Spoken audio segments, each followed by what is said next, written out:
জুজু নমস্কার, আসসালামু আলাইকুম। আঙ্কেল, আমি ভাইয়া বলতে পারলাম না, সরি। আমার বাবা আপনাকে ভাই বলে ডাকেন, এই জন্য। বিএনপির চেয়ারম্যান তারেক রহমান বলেন, একজন সমতলের তরুণ প্রজন্মের সদস্য যে সুবিধা পাবে, যোগ্যতা ও মেধার ভিত্তিতে পাহাড়ি অঞ্চলের তরুণও সেই একই সুবিধা পাবে।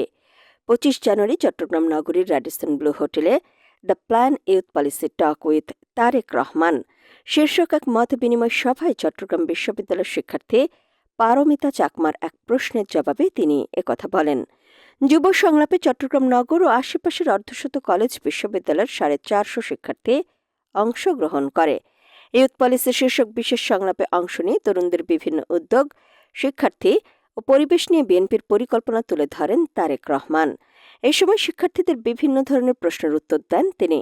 পারমিতা চাকমা তারেক রহমানের কাছে জানতে চান, আমি পারমিতা চাকমা, মাস্টার্সে, চট্টগ্রাম বিশ্ববিদ্যালয়।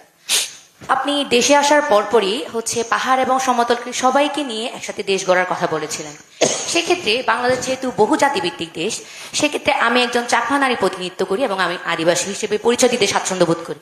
তো এক্ষেত্রে আদিবাসী সাংবিধানিক স্বীকৃতি, ভূমি অধিকার এবং ভূমি নিয়ে যে পার্বত্য চট্টগ্রামে বহুদিন ধরে টান টান উত্তেজনা, উদ্বেগ এবং নাগরিক নিরাপত্তা এবং আমাদের নাগরিকদের রাষ্ট্রীয় অংশগ্রহণে আপনার দলের ভূমিকা কতটুকু থাকবে এবং পাহাড়ি তরুণদের শিক্ষা, চিকিৎসা, স্বাস্থ্য ক্ষেত্রে এবং সরকারি চাকরির ক্ষেত্রে অংশগ্রহণ কিভাবে জোরদার করবেন বা আমাদের ক্ষেত্রে স্কিল ডেভেলপমেন্টের কোনো কিছু বিষয় আছে কিনা আমি জানতে খুবই আগ্রহী। ধন্যবাদ। দেখুন, আমরা যদি বিষয়টাকে এইভাবে দেখি, ৭১ সালে যখন যুদ্ধ হয়েছিল দেশ স্বাধীন করার জন্য, তখন কে কোন ধর্মের এটা কিন্তু কেউ দেখেনি, আবার কে সমতল বা কে পাহাড়ের এটাও কেউ দেখে নাই।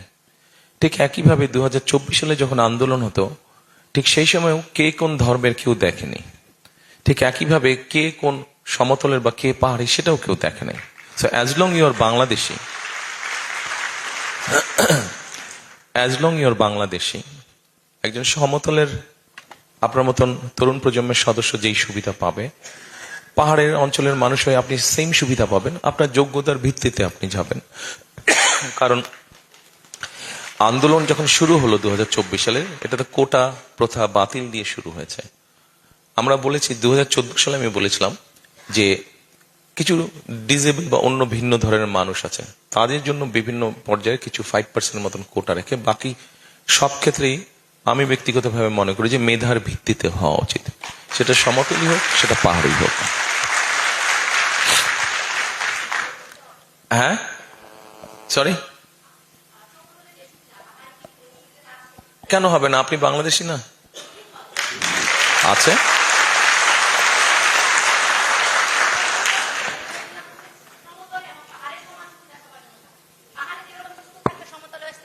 থাকবে,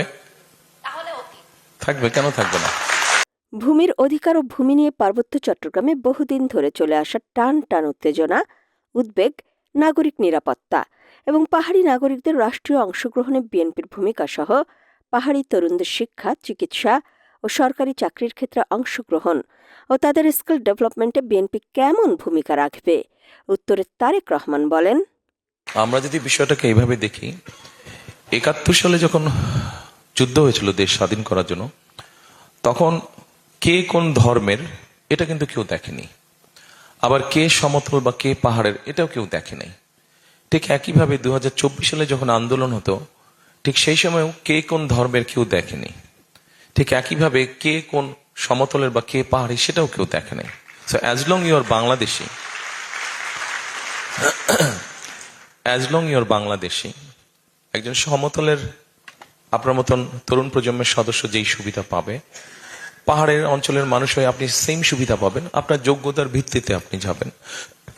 কারণ আন্দোলন যখন শুরু হলো ২০২৪ সালে, এটাতে কোটা প্রথা বাতিল দিয়ে শুরু হয়েছে।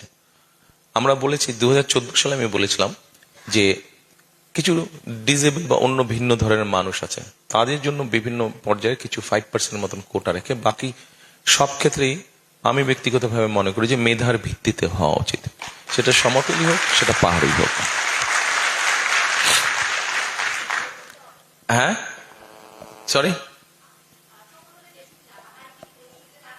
কেন হবে না? আপনি বাংলাদেশী না? আছে।